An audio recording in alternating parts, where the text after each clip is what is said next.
When someone insults your intelligence, they want one thing: your reaction. The moment you get defensive, they win. But when you stay calm and respond with precision, you flip the power instantly. In this video, you'll learn 5 clever Stoic responses that shut down insults without anger, ego, or argument. These aren't comebacks, they're control tactics. The kind that make people realize they can't shake your peace, no matter what they say. Let's start with the first one. Interesting. Tell me more. In the event that someone makes an attempt to diminish your IQ, your initial reaction may be to retaliate in order to protect your name and reputation. When someone insults them, the majority of people immediately feel the pain of it and respond with anger, sarcasm, or words that are protective.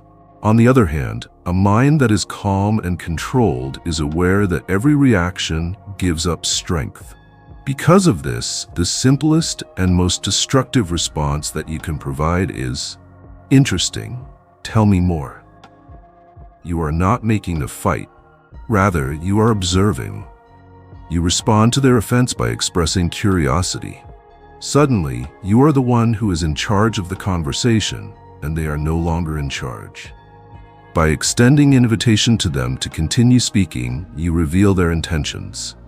The fact that they were merely attempting to antagonize you will cause them to fail.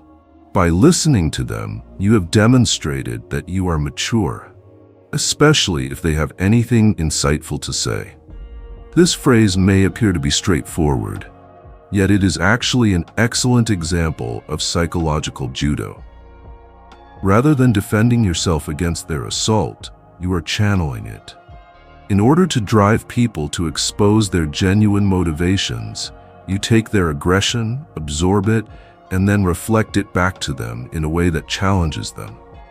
Not because they are looking for the truth, but because they are craving a reaction. The majority of individuals insult others because they want to feel superior by making someone else feel like they are less than they are. You, on the other hand, utterly derail their aim when you answer with a quiet interest. Rather than saying you are being judged, you shift the focus to saying you are the observer. The slight alteration fundamentally alters everything. Epictetus imparted the understanding that what happens to you is not what matters. What matters is how you react to it. It is not the words themselves that are offensive to you. Rather, it is the way in which you understand what they are saying. If you choose to be curious rather than emotional, you will be able to negate that force. You continue to be unaffected. In his writing, Seneca reinforced this knowledge by stating, "A great mind becomes both stronger and more self-reliant the more it is tested." A test is a form of assault. This presents an opportunity to exhibit mental fortitude and emotional control for the first time. You are demonstrating that you place a higher value on intelligence than you do on ego by choosing to engage in curiosity rather than engage in fight. Imagine it for a moment. The statement, "You are not as smart as you think you are," is made by someone. Almost everyone would quickly respond by asking, "What gives you the right to believe that?" Either, "You don't even know who I am." A Stoic-minded person, on the other hand, gives a little smile, pauses for a moment, and then says, "Interesting. Tell me more." All of a sudden, the assailant is standing right there. They are required to provide an explanation. Not for a conversation, but rather for a battle. They were prepared. Instantaneously, you are in possession of the psychological upper command. Instead of sarcasm, the key to success here is tranquility. You have lost the advantage if your tone is filled with mockery every time you speak. Being stoic is not about being passive-aggressive. Rather, it is about being unaffected by anything. In reality, you are peaceful. You are not merely appearing to be calm. Moreover, the force emanates from that sincerity. Marcus Aurelius would have referred to this as an ideal occasion to exercise the discipline of perception, which is one of the 3 disciplines that are associated with Stoicism. Learning to perceive objects in an objective manner free of any emotional exaggeration, is one of the goals of the discipline of perception. When you are insulted by someone, your objective is not to win the moment.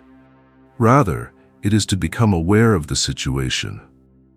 A noisy individual who is insecure about their own worth and is trying to bring down another person in order to feel more powerful. After you have witnessed that, you are unable to take it personally. By expressing, "Interesting, tell me more," you are displaying that you are able to see beyond the words that they have spoken. Despite the fact that you are aware of the human need for attention, validation, and domination, you choose not to engage in these behaviors. Rather than becoming a victim of human behavior, you transform into an observer of it. On the other hand, Epictetus compared insults to echoes, which are worthless until you pay attention to them. "If a man calls you an ass, you should not pay any attention to him," he remarked. You have, however, demonstrated that he was correct if you start to complain. By using this response, you are ensuring that you never bray. You maintain composure, remain in command, and remain cool. On a daily basis, Marcus Aurelius would tell himself, "You have power over your mind. It is not external events that have power over you." Recognize this, and you will discover the strength you need. It is a demonstration of that idea in action when you reply with interest rather than wrath. Due to the fact that your peace is unbroken, you are able to withdraw the power of the insult. Moreover, there is an additional layer, which is psychological quiet. You put them in a state of unease by responding in this manner because you create a pause. They were anticipating an immediate backlash, yet all they received was composure and attention. Having such silence compels one to contemplate. Almost everyone despises that. They were hoping to get into a battle, but instead they have to deal with an unmovable mentality. When you respond to an insult with fury, you are bringing yourself down to the same level as the person who insulted you. On the other hand, when you confront it with a level head and a controlled demeanor, you rise above it, and people immediately feel it. The Stoic virtue of remaining unaffected in the face of adversity is the essence of Stoic strength. When someone makes an attempt to make fun of you or to challenge your intelligence, remember to take a deep breath. Observe how the words linger in the air. The next step is to respond, "Interesting. Tell me more." Do this with a calm curiosity. The expressions of perplexity, discomfort, and even guilt will be visible in their eyes, because they have come to the realization that they are the ones being tried now rather than you. It was not the triumph of ego that the Stoics lived for, but rather the triumph of reason. This is the silent victory that they lived for. You have transformed an insult into a mirror that displays both your own power and the vulnerability of the other person. It is not via discussion that you demonstrate actual intelligence. Rather, it is by poise, self-control, and observation that you demonstrate true intelligence. You might be right. The phrase, "you might be right," is one of the few lines that has more silent authority than the others. Upon initial inspection, it appears to be uncomplicated and almost uninteresting. For all intents and purposes, however, it is a weapon of serenity and mastery. For example, if someone makes fun of your intelligence and you answer with a quiet acceptance, you are putting out the fire that they are trying to ignite. The calmness is unshakable, and there is neither an argument nor a defense. When people insult others, they do so because they are looking for a reaction. They are looking for any indication that their words have force within them, whether it is rage, defensiveness, or humiliation. Stoicism, on the other hand, challenges this expectation. You should not add fuel to the flames by stating anything like, "You might be right." You interrupt their narrative in a way that is not only subtle, but also deep. By creating a pause, you provide peace of mind while they anticipate confrontation. "No one can insult you if you refuse to be insulted," Seneca wrote. "No one can insult you." To put it simply, that is the core of this response. Rather than denying or justifying the insult, you choose to reject it by maintaining a detached attitude. Their comments are unable to penetrate the mental barrier that you have created for yourself. You are demonstrating the precise idea that Epictetus emphasized, which is that no man is free who is not master of himself. You are doing this by remaining silent in judgment and maintaining a calm manner. At this location, you are liberated, whilst they are ensnared in anticipation. This notion was encapsulated by Marcus Aurelius when he repeated to himself, "You have power over your mind, not over events that occur outside of yourself." Recognize this, and you will discover the strength you need. It is precisely this idea that you are putting into practice when you respond with, "You might be right." You are taking charge of your inner reality while simultaneously refusing to allow yourself to be sucked into the chaos that is caused by the judgment of another person. Think about the psychological mechanisms that are at play in this line. By recognizing the possibility of their assertion without taking a defensive stance, you are demonstrating both confidence and intellect at the same time. There is no way that you are naively accepting the truth, nor are you actively working to prove it. You, on the other hand, generate a subtle tension.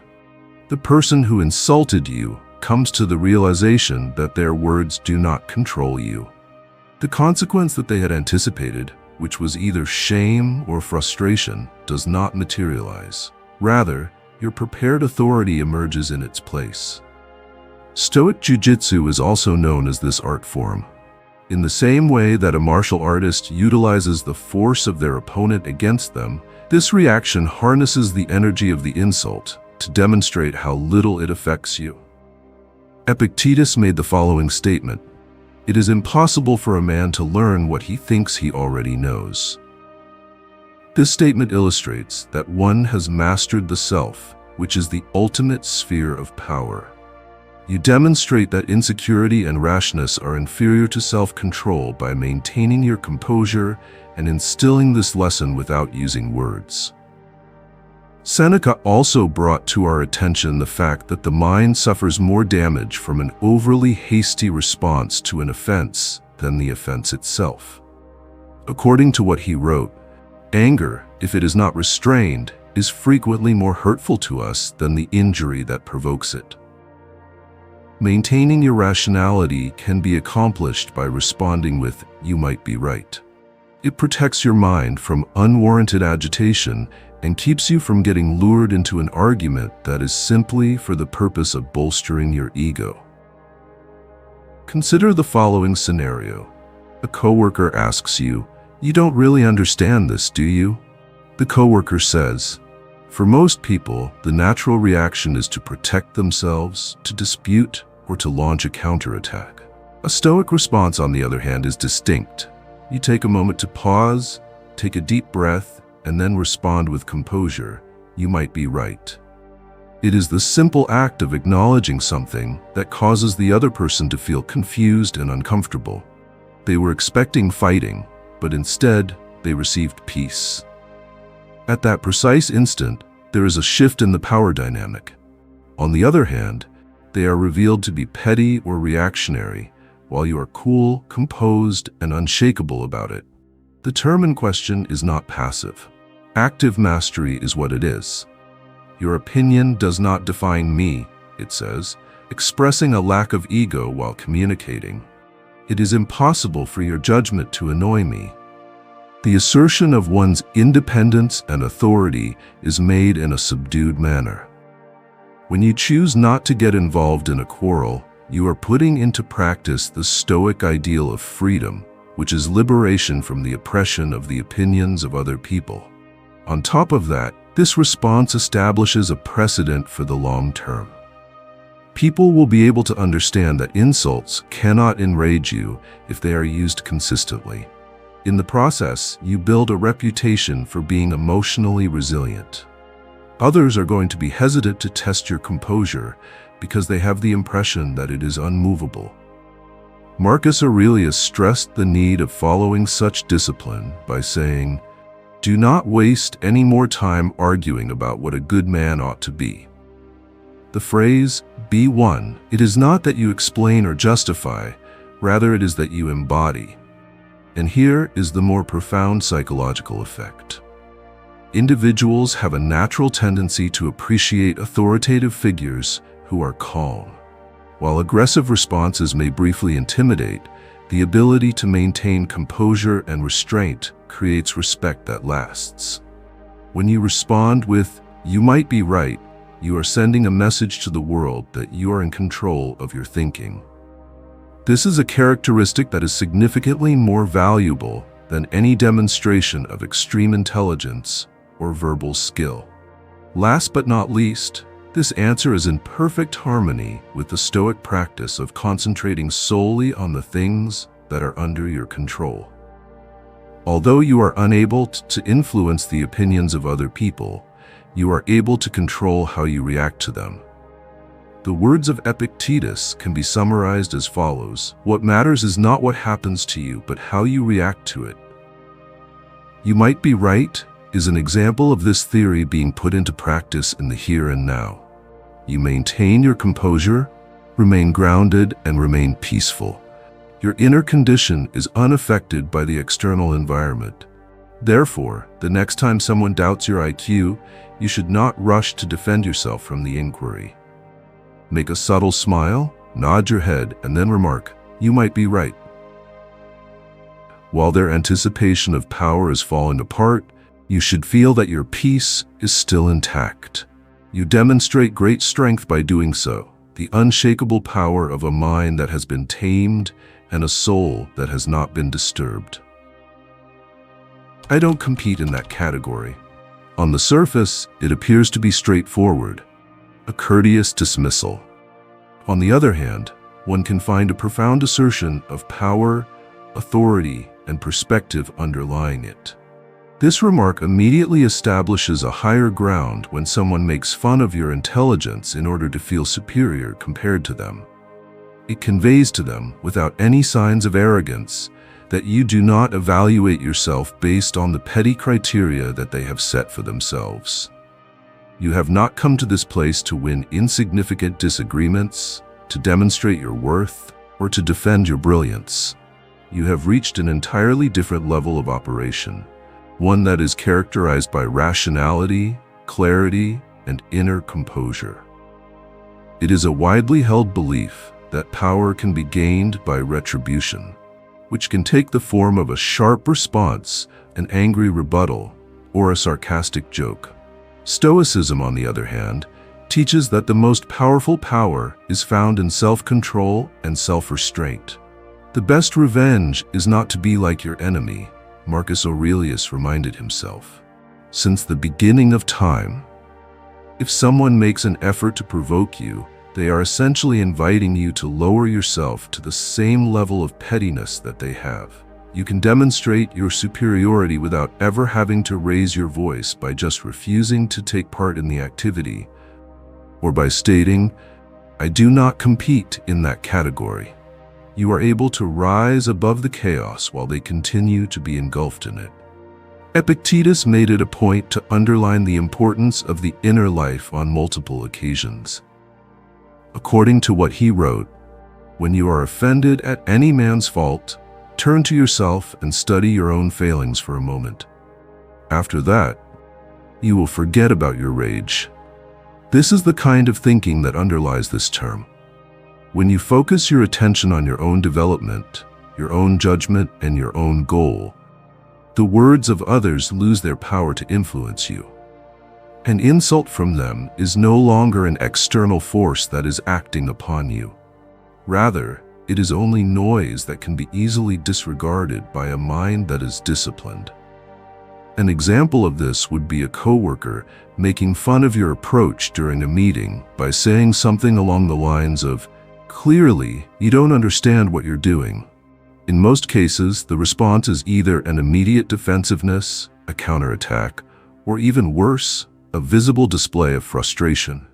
What happens, however, when you say with composure, "I don't compete in that category," is that numerous things take place simultaneously. 1. You have the ability to safeguard your inner tranquility by refusing to give up control to their evaluation. 2. You demonstrate a level of self-mastery that is well beyond their reach, which enables you to establish authority through your serenity. 3. You covertly reveal their insecurity, compelling them to acknowledge the pointlessness of their attempt to provoke. A wise man named Seneca once pondered, "It is not that we have a short time to live. Rather, it is that we waste a significant portion of it." Putting your energy and attention into a fight that is pointless because of an insult is a waste of both. By choosing not to compete, you are able to save your mental and emotional energy for things that are actually important, such as gaining wisdom, growing, and taking action with a purpose. When you leave, you are not diminished but rather elevated. The shortness of this remark is what makes it so elegant in its own right. There is not a single explanation, reason, or attempt to explain or fix the situation either. The message being conveyed is crystal clear. Your vitality and intelligence are not up for grabs in trivial competitions. It is only for things that are significant, substantial, and in accordance with reason that they are reserved. A further emphasis on the significance of discernment and detachment in human interactions was provided by Marcus Aurelius, who stated, "If someone can prove me wrong and shows me my error, I gladly change, for I seek the truth, which has never harmed anyone." The danger is in clinging to mistakes and allowing anger to take control of your personality. Your refusal to take part in their competition is an example of how you exemplify this principle. Rather than being led by your ego, you are guided by reason and ethics. In addition to this, there is a subtle psychological influence on the person who insults. Because of feelings of insecurity, envy, or the desire to dominate, the majority of insults are born. It causes them to feel uncomfortable, confused, and frustrated when they are confronted with a calm refusal instead of acceptance. This is contrary to their assumption, which was that you would respond in a defensive manner. It is at this time that they realize, frequently without conscious awareness, that their attempt to dominate has been unsuccessful. You have turned their attack into a mirror, reflecting their insecurity back at them, while your own mind continues to remain unshaken. This approach is one that is entirely in line with the Stoic principle of concentrating just on the things that are under one's control. You have no power to influence the actions of other people, nor can you dictate the words that others choose to use. On the other hand, you have the ability to manage your reaction, your focus, and state of mind. It is not what happens to you that matters. What matters is how you react to it. Epictetus once said the following: "One way to actively implement this idea is to say, I don't compete in that category." This is a demonstration of mental sovereignty and emotional freedom. Therefore, the next time someone makes an attempt to put you down, question your IQ, or provoke you into a trivial competition, you should not put yourself down on the mat. Subtly smile, take a deep breath, and then say in a calm voice, "I do not compete in that category." It is not via aggression, but rather with self-control that you assert your power at that precise moment. You maintain your dignity, exhibit wisdom, and leave them momentarily dumbfounded. They are frequently unsettled by the very composure that they underestimated being able to control themselves. It's okay. Not everyone gets it. This is a perfect example of how grace, temperance, and quiet strength may be used to create a masterful response. At first glance, it appears gentle and almost forgiving, but underlying that apparent gentleness is a harsh and subtle dominance. In addition to not attacking, mocking, or retaliating, it does not engage in attacks. Despite this, it is more effective than any outright insult, since it asserts a position of calm dominance over the other person. The statement asserts, without a single word of arrogance, that your comprehension is sound, and that if other people are unable to comprehend it, it is their limitation, not yours or yours alone. When someone says something like, "You're not as smart as you think," the majority of individuals have an innate sensation that compels them to defend themselves, provide an explanation, or respond with sarcasm. A person with a Stoic mindset, on the other hand, reacts differently. Make sure to look them in the eye, take a moment to pause, and then say in a calm voice, "It's okay." There are some people who do not understand it. Instantaneous effect is achieved. Since then, you have stopped taking part in their insult. You, on the other hand, soar beyond it. Using a single line that is subtle, you convey both confidence and intelligence. According to Seneca, the greatest remedy for anger is delay. This sentence exemplifies what Seneca intended to convey about the power of delay.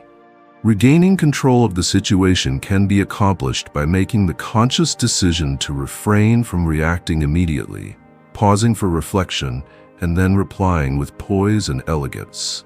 Your tranquility is not something that you should give up to the petty concerns of another else. The very pause, that instant of purposeful stillness, displays a level of mastery that is well beyond the ability of the person who insulted you. Marcus Aurelius had a profound comprehension of this fundamental notion. In his writing, he stated, "Take no more time arguing about what a good man ought to be." The phrase "be one," to put it another way, having a debate over who is more intellectual, who is more correct, or who is more superior, is not where your genuine power lies. Self-control, knowledge, and virtue are the qualities that must be embodied. Saying something as simple as, "It's okay," although not everyone understands it, you are able to demonstrate that your comprehension exists regardless of whether or not they acknowledge it. You are not going to require their praise or acknowledgement in order to maintain your composure, wisdom, and steadiness. To add insult to injury, the person who is attempting to insult you will experience a tremendous psychological impact. Confrontation, defensiveness, or a retort are all things that they anticipate. In its place, they encounter a serene detachment. They come to the understanding that their remarks do not give you any cause for concern, and as a result, they are left feeling nervous. The insult is harmlessly reflected off of your calm, exposing them as reactive and insecure, while you remain poised and unaffected by the situation. They are taught a lesson in a way that is not blatantly confrontational by the use of this phrase. When you demonstrate that intellect is not assessed by who can shout louder or deliver the sharpest punch, you are demonstrating that intelligence is measured by comprehension, poise, and perspective. You are exercising the Stoic ideal of self-mastery when you choose not to argue and instead demonstrate composure. This means that you are concentrating solely on what is already under your control, which includes your own thinking, your own response, and your own calm. A popular quote attributed to Epictetus states, "It is not what happens to you that matters. What matters is how you react to it." This line is an excellent illustration of how that teaching might be applied. The words they say, the intents they have, and their capacity to understand your point of view are all beyond your control. However, you have the ability to control your reaction. In the process of responding with calm assurance, you are able to maintain your inner stability while quietly disclosing the limitations of the other person's knowledge. Just try to picture it in action. In a meeting, someone rejects your suggestions by saying, "It is abundantly clear that you do not comprehend everything." You merely pause, smile slightly, and say, "It's okay. It's okay." This is in place of acting defensively or engaging in an argument. There are some people who do not understand it. At that precise time, your composure is a powerful statement. There is no need for you to provide an explanation. You do not have to provide evidence to support your intellect. You convey self-assurance, clarity, and perspective with a single sentence that is straightforward to use. It is a shifting chamber. The individual who attempted to undermine you is aware of the inconspicuous power that your serenity possesses. Because it exemplifies the Stoic traits of wisdom, courage, and temperance, this strategy is effective with its implementation. You are wise in your actions because you are aware of what is genuinely significant. Your ability to restrain yourself from reacting emotionally is a demonstration of your bravery. When you choose moderation and calmness over escalation, you demonstrate that you are temperate. There is only one line that conveys all of this information, and it is a simple one. It's okay. There are some people who do not understand it. Therefore, the next time someone makes an attempt to insult your intelligence or prompt a defensive response, take a moment to pause, take a deep breath, and deliver this sentence with a quiet confidence. You should let your calmness speak for itself. Allow your composure to reveal the disparity between their response and your level of mastery. As a result of your actions, the encounter is transformed from a fight into a demonstration of unwavering intelligence and calm authority. I prefer not to explain myself to noise. This statement is the last one, and it is the most powerful one. It is the verbal equivalent of leaving with a quiet authority. When someone continually criticizes your intelligence in an effort to cause anger, defensiveness, or reaction, a straightforward statement that is calm can completely end the encounter. I prefer not to explain myself to noise. When viewed from the outside, it would appear to be brief and even poetic. The strength of this sentence, however, resides in the fact that it does not contain any aggressive or argumentative language. You are able to communicate to the person who insulted you that their words do not penetrate your head, since you do not deal with turmoil. Reason, discernment, and comprehension are the sole faculties with which you interact.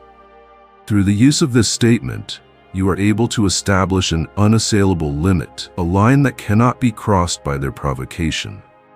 If someone speaks ill of you, don't make excuses. Say, "He does not know me well enough, otherwise he would have said more."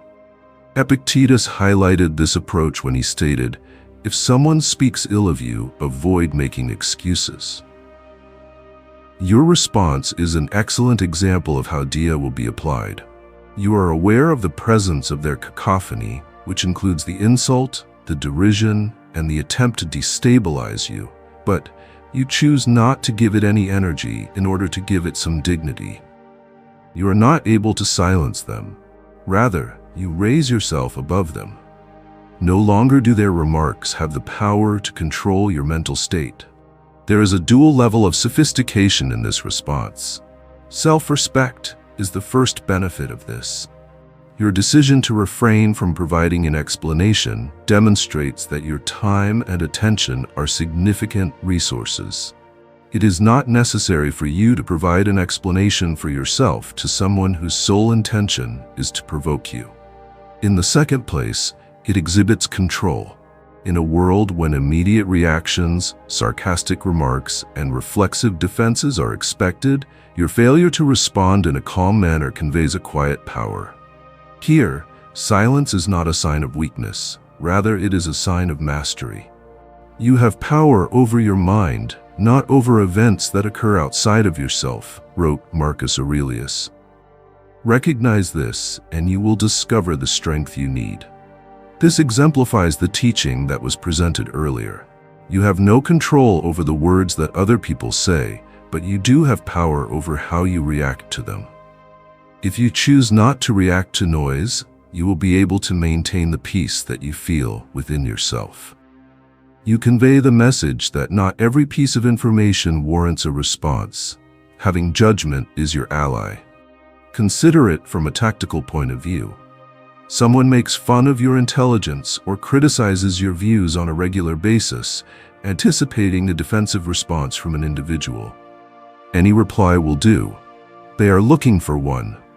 Rather than that, You make eye contact, wait for a moment, and then say with a composed and authoritative tone, "I would rather not explain myself to noise." Immediate effects are being felt. The person who insulted you soon understands that their comments have no impact. They are compelled to face the fact that they are unable to provoke you despite their best efforts. You are able to leave with your dignity unharmed, your thoughts unaffected, and your presence commanding respect. This situation also teaches a crucial psychological lesson.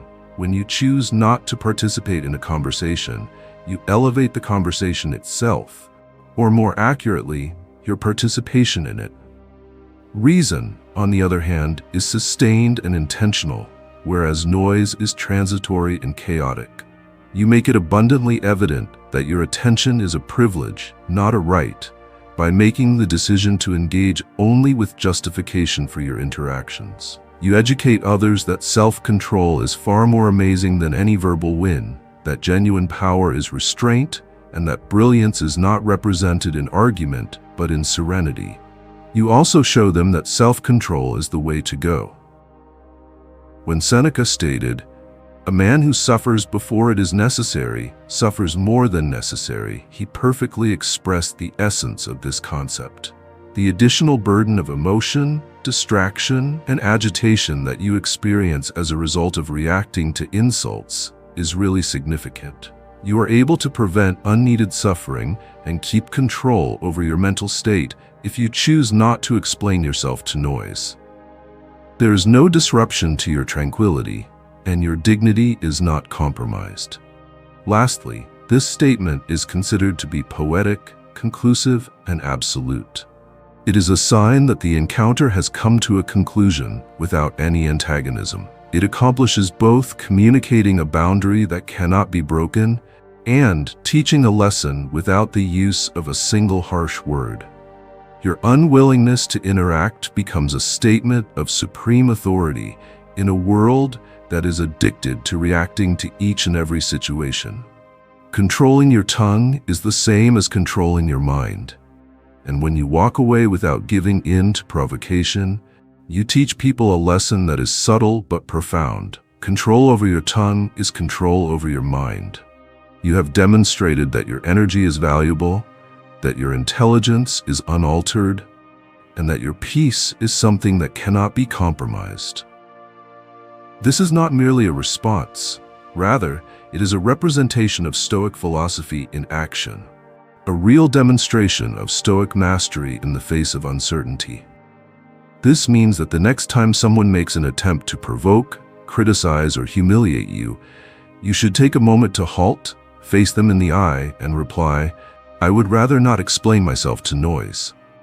Then, with a sense of serenity and self-assurance, walk away, knowing that you have won the encounter without engaging in any conflict. From Marcus Aurelius to Seneca, Epictetus to Socrates, the most clever people in history realized that an individual's level of intelligence is not directly proportional to the amount of information that they possess. What matters is how effectively you are able to control yourself. When someone insults your IQ, they are truly putting your self-control to the test. They are interested in seeing if you would fail, react, or strike out at them. However, the Stoic approach is straightforward. React with reason rather than anger. Strength is revealed in each of these 5 reactions. Interesting. Tell me more. You might be right. I don't compete in that category. It's okay. Not everyone gets it, and I prefer not to explain myself to noise. Each of these responses demonstrates a level of strength that is significantly larger than argument. It is important to keep in mind that knowledgeable people do not want proof. Rather, they demonstrate themselves. That is via tranquility, by exercising control. In situations where silence is power, through silence. Because, in the end, the mind that speaks the loudest is frequently the mind that is the weakest. On the other hand, the mind that is tranquil is the one that should not be broken.